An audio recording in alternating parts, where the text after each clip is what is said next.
I'm going to show how to go from standard form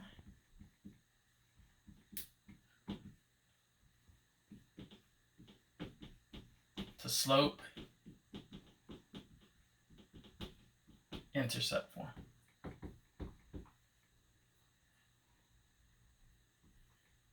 Okay, so for slope-intercept, the form that we're going to be looking for is y equals mx plus b.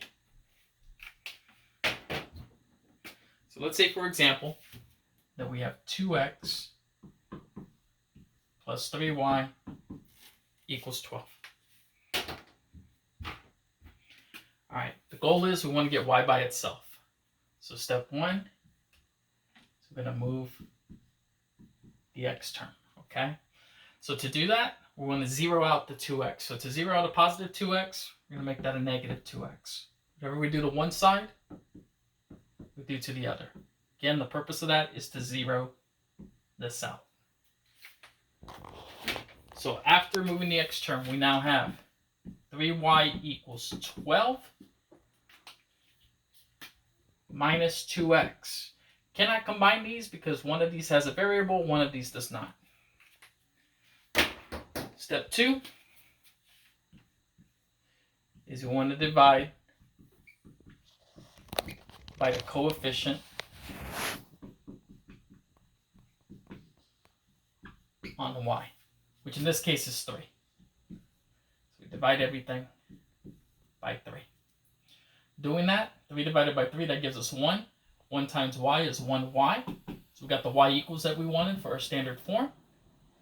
12 divided by 3, that gives you 4. Minus 2 and 3 don't go into each other, so we're going to leave that as a fraction. So, standard form, y equals mx plus b. So all we got to do is take these two terms and switch them. So our solution for this problem is y equals negative 2/3 x plus 4. And that is how you go from standard form to slope-intercept form. Okay, so what we're going to do next is we're going to go backwards. So I'm going to leave our solution that we got on the bottom.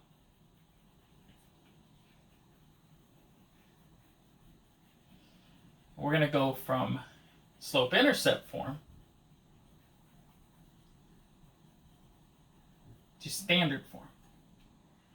And it's going to be similar in nature, but slightly different.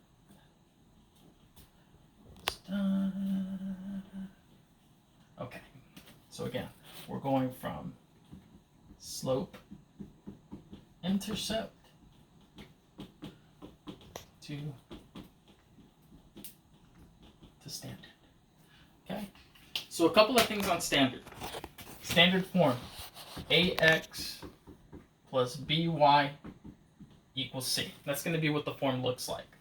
A couple of things to keep in mind, that here a has to be positive,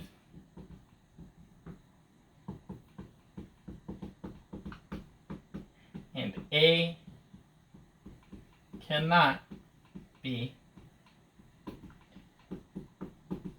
a fraction.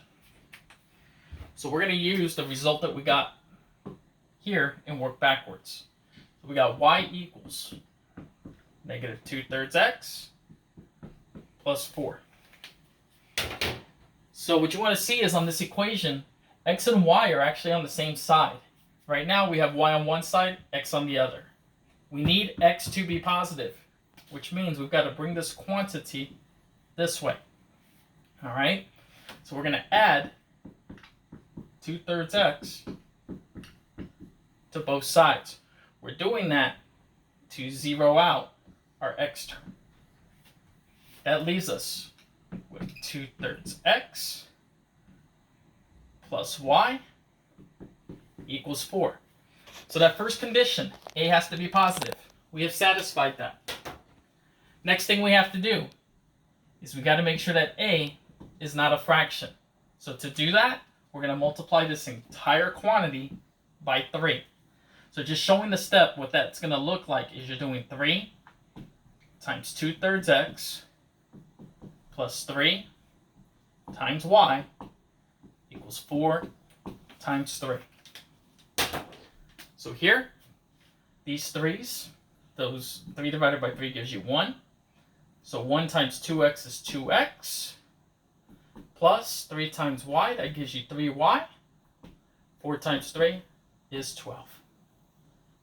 That was the original function that we had at the start of this lesson. 2x plus 3y equals 12. So that's our standard form, and this is our slope-intercept form, and that's how they're connected.